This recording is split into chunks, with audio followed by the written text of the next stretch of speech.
Okay, again, good afternoon, no? Today is about April 27. I'm here with Dr. Ed, no? So here's the management, no? Revive management. Number 1, cardio. Cardio is the Arwen ergometer on the foot. Then, strengthening. This is the strengthening, no? Here's the gasoline nito.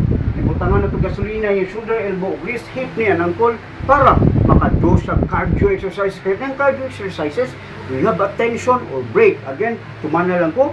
Okay? Ako sa man ako. Here ang management niya. So, next one, muna niya, no? No? Heart is pure care, no operation of medicine, injection, no? Muna niya, at galing ha, kari, pakita doon. Go. Again, huwag nag-iilag tanan. Sumura niya ito management. And here, the totally, no, operation of injection of medicine.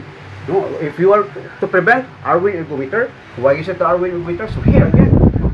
Kung i-fix imong heart, oh, ikusog imong pumps imong heart, binawa, kusog, tang-tang siguro cholesterol, mo na naayo ako mga cancer, no? Again, hindi na ko may detalye pa magayo, it's up to you, no? Okay, palagitaw pa tayo, iboy sa tao, so, ay, no, again, so, look at, here's the gasoline, look at, it's what nga, 6.5 kilograms, again, look at, here, okay, 1 to 10, 1.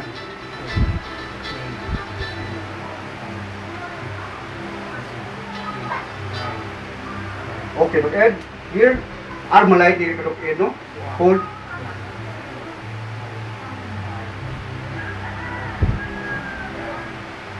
Okay, good. Here, look Ed. That's Armalite, na? 6.5 kilograms. Good. Here. The triceps. Look Ed. Gasolina. Sayang brain. Pusil. Good. Again here. This is our 11 treatment sessions.